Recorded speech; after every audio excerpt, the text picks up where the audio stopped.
अब मैं जिनको बुलाने जा रहा हूं उनके बारे में एक चीज सबसे अच्छी लगी कि पहले तो यहां कितने लोग ऐसे हैं जिनकी शादी नहीं हुई है? ओह अच्छा, बहुत से ऐसे लोगों ने उठा दिया है जिनकी हो चुकी है, मैं देख सकता हूं। कुछ लोग ऐसे हैं जिनकी शादी नहीं हुई। हमारे जो नेक्स्ट स्पीकर है उनकी भी शादी नहीं हुई है, और उनकी एक लाइन जो सबसे ज्यादा मुझे पसंद आई और शायद पूरे हिंदुस्तान को पसंद आई, उनकी लाइन थी कि मैं किसी का पति बनने से पहले करोड़पति बनना चाहूंगा। तो जोरदार ताली से शिवम गोस्वामी गुरु, come on everyone.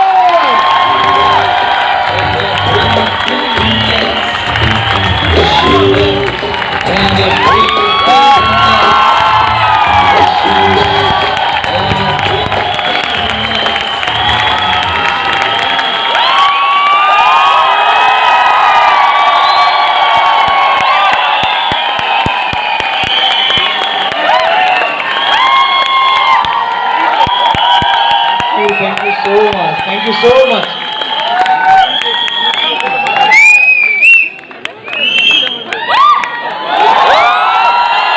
Thank you so much. Thank you. एक लाइन याद आ रही है आप सबका इतना प्यार देख के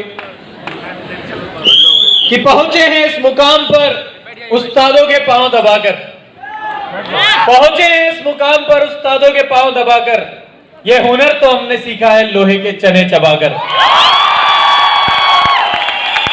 और आपकी तालियों ने इसे चमका दिया है चार चांद लगाकर। Thank you so much. बहुत अच्छा लग रहा है नवाबों और कबाबों के खान शहर में आके। माय डियर फ्रेंड्स, थोड़ा सा अपने बारे में बताना चाहूंगा। नाम शिवम है, graduation, thank you so much. Graduation, जो लोग मुझे देख के सीटी मार रहे हैं मैं बता दूं मेरे साथ आपका कुछ होने नहीं वाला। हालांकि सुप्रीम कोर्ट ने लीगल कर दिया है बट फिर भी नहीं होने वाला। देखो यूपी बहुत अच्छा लगता है मुझे, और इसलिए अच्छा लगता है मेरे पिताजी यहीं की खोजी गई एक प्रजाति हैं। और मेरी graduation Delhi university Ramjas college से हुई। थोड़ा सा अगर I was brought up in a middle class family, मेरे फादर एक बिजनेसमैन है। जब वो 16 साल की उम्र में थे तब वो यूपी में एक जिला पड़ता है एटा, वहां से वो दिल्ली आए थे। एटा समझते हैं ना? यूपी वाले तो जानते होंगे, मैं भी वहीं से हूँ। ऐसे कर रखे जब मैंने वहां से डिग्री ली है। तो मेरे भी पिताजी वहीं की खोजी गई प्रजाति है। और 16 साल की उम्र में वो दिल्ली आए थे, और वो उन्होंने एक अच्छी चीज करी, वो जॉब की तरफ नहीं गए, वो बिजनेस की तरफ गए। और जिसको करके उन्होंने बिजनेस से इतना कर लिया कि एक अच्छा इंसान जॉब से कभी सोच भी नहीं पाता। आज दिल्ली में घर, गाड़ी, एसी, प्रॉपर्टी सब कुछ है। और मेरे पिताजी की दो खूबियां हैं और मैं उनका अकेला लड़का हूं, तो वो हमेशा मुझे एक बात बोलते थे कि मेरा बिजनेस तू करेगा। तो दो खूबियां क्या हैं? सबसे पहले मैं आप बता दूं, मेरे पिताजी पढ़ाई को लेके बहुत नेगेटिव हैं। वो ये कहते थे मेरे से, बेटा पढ़ पढ़ पढ़ और तू फेल हो जा। ऐसे कोई माँ बाप होते हैं? नहीं तो मेरे घर आके आप देख सकते हैं मेरे पिताजी को। वही कहते थे तू पढ़ फेल हो जा। और वो क्यों बोलते थे? क्योंकि उन्हें लगता था कि अगर ये पढ़ाई करेगा, अच्छे मार्क्स लाएगा तो आगे जॉब में जाएगा, और अगर आगे जॉब में जाएगा तो मेरा बिजनेस कौन करेगा।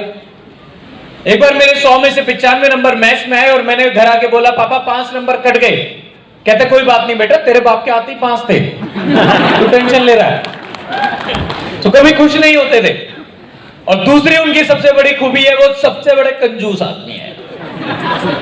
अगर मेरे पिताजी से कोई रुपए निकलवा दे तो मैं सरकार से गुजारिश करके उसे भारत रत्न दिलवा दूं। कभी रुपए नहीं दिए। मतलब एक बार घर पे आए थे, मेरे हाथ में 50,000 की गड्डी रखी, मैं बड़ा खुश हुआ। मैंने कहा मुझे लगा सारी जिंदगी का आज एक साथ दे रहे, पर वो खुशी मेरी चंद सेकंडों की थी। उसे कह रहे गिन के वापस कर। बचपन में मैंने बहुत बार बोला पापा दिवाली पे पटाखे चाहिए, पटाखे चाहिए। कभी कोई पटाखा दिलाया नहीं, और एक दिन गुस्से में आके बोलते हैं साले फटते हुए तो देखने, किसी के भी देख ले। समझ रहे? सो आप समझ गए होंगे, पर दिल के बहुत साफ है, ईमानदार इंसान है। सारी जिंदगी ईमानदारी पे निकाल दी उन्होंने। और दूसरा अपोजिट साइड मेरी मदर, वो अपने टाइम में उन्होंने एमए किया हुआ है। वो हमेशा मेरे से कहती थी बेटा पढ़ो और अच्छे मार्क्स लाओ। पिताजी कह रहे फेल हो जाओ, माताजी कह रहे अच्छे मार्क्स लाओ। ये करेगा क्या? बट यस, मैंने एक बार अपनी मदर से पूछा, मम्मा मैं फर्स्ट आऊंगा तो क्या दोगे? मम्मी ने बोला 4 व्हीलर कार। मैंने कहा मम्मा मैं सेकंड आऊंगा तो कहती 2 व्हीलर बाइक। मैंने कहा अगर मैं फेल हो गया तो कहती 3 व्हीलर दूंगी, चला के गुजारा कर लियो अपना। तो बड़ा बीच में मैं फंसा रहता था। बट यस, मेरी मदर ने मुझे बचपन में एक ऐसा लेसन दिया लाइफ का जो मैं आज तक कभी नहीं भूला।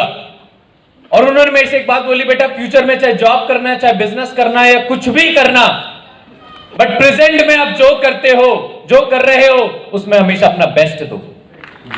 मैंने हमेशा अपना बेस्ट दिया, सब कुछ बहुत अच्छा चल रहा था। एंड माय डियर फ्रेंड, जैसी मेरी 10th आई, 10th के बाद मेरे पिताजी मेरे से बोले तेरी पढ़ाई होगी, चल अब मेरे साथ बिजनेस में लग। मैंने कहा अभी नहीं हुई, 11वीं 12वीं करने दो, उसके बाद जो बोलोगे मैं वो करूंगा। कहते ठीक है 11वीं 12वीं कर ले, उसके बाद तू पढ़ाई नहीं करेगा, मेरे साथ बिजनेस में लगेगा, क्योंकि मेरा काम सीखने में तुझे 5 साल लगेंगे। मैंने कहा ठीक है डन। उसके बाद मैंने 11th में एडमिशन लिया ग्रीन में मॉडर्न स्कूल दिलशाद गार्डन, और वहां पे मैंने साइंस साइड ले ली। साइंस समझते हैं? एक गली के डॉग को देख लो, साइंस वाले को देख लो, एक जैसा ही लगता है। मैंने साइंस ले ली, 11th बहुत अच्छी रही, 12th बहुत अच्छी रही। बट माय डियर फ्रेंड, मैं वेस्टर्न में क्यों आया इसका एक रीजन है। 12th क्लास हमारी फेयरवेल थी। फेयरवेल समझते हैं? माय डियर फ्रेंड, मैं स्कूल में गया, हमारी फेयरवेल थी, और मैंने अपने टीचर के पांव छुए, तो टीचर ने मेरे यहाँ पे एक बैच बनाया जिसपे लिखा था 15। मैंने कहा मैम ये क्या है? कहती कुछ नहीं बेटा, अभी आपको स्टेज पे जाना है, कुछ भी स्पीच देनी है, कुछ भी परफॉर्म करना है। अब मैं मैडम को ऐसे देख रहा था जैसे शक्ति कपूर हीरोइनों को देखता है। मतलब जो इंसान, मैं बड़ा शर्मिला इंसान था, जो 2 लोगों के आगे नहीं बोला, वो 500,000 लोगों के आगे कैसे बोलेगा? उस समय वैसी चीज तो थी नहीं कि बोलना आता था। अभी आप में से किसी को बोलना ना आए और मैं स्टेज पे खड़ा कर दूं तो सिचुएशन बड़ी गंभीर हो सकती है। यस और नो? सो मेरे साथ भी वही था। मैंने कहा मैडम अगर आप मुझे पहले बताते तो मैं तैयारी करके आता, और आप मुझे सच में अगर पहले बता देते ना, मैं आज आता ही नहीं। कहती नहीं बेटा अब तो आपको जाना पड़ेगा, अब तो नाम दे दिया। माय डियर फ्रेंड, मैं बैठा हुआ था आगे, पहले एक नंबर आया मुझे सुनाई दिया, दूसरा नंबर आया सुनाई दिया, तीसरा नंबर आया सुनाई दिया, उसके बाद पेट में गुलगुली होने लगी, डर लगने लगा मेरा नंबर आने वाला है। And my dear friend, trust me, जैसी मेरी मैडम यहां से हटी, मैं यहां से कल्टी। और जब तक मेरा नाम स्टेज से नहीं निकला, मैं बाथरूम से नहीं निकला। जिसे जो करना कर लो। और जैसे 18 नंबर आया, मैं बाहर आया, सब बच्चे ढूंढ रहे थे, शिवम तू कहां था, तू कहां था, तेरा नंबर निकल गया। मैंने कहा दिखाऊं तुम्हें जिस जन्नत में मैं छुपा हुआ था। पहली बार मुझे एहसास हुआ बाथरूम में बहुत सुकून मिलता है। आपने कभी थैंक यू नहीं कहा होगा, आपको एहसास नहीं है ना। एंड माय डियर फ्रेंड, बोलना नहीं आता था, तो that was one of the reason कि मैं वेस्टीज में आया। तो जैसे मेरी 12th हुई, फिर मेरे पिताजी तेरी पढ़ाई होगी, चल मेरे बिजनेस में लगा। मैंने कहा यार दुनिया के बच्चे पढ़ते नहीं है, इनका पढ़ता है, पढ़ने नहीं देते। मैंने अड़ोसी पड़ोसी सड़ोसियों को बुलाया, मम्मी से बोला मम्मी लास्ट ग्रेजुएशन, ग्रेजुएशन के बाद जो ये बोलेंगे वो करूंगा। मम्मी ने समझाया ठीक है यार, कोई बैंक क्रेडिट कार्ड नहीं देगा, कोई बाप अपनी लड़की नहीं देगा, चलो ग्रेजुएशन करने दो। मेरे पापा ने कहा ठीक है, इसके बाद ये मेरा बिजनेस है। ठीक है, तो मुझे ऐसा लगा जैसे उन्होंने बोला हो जा सिमरन जी ले अपनी जिंदगी।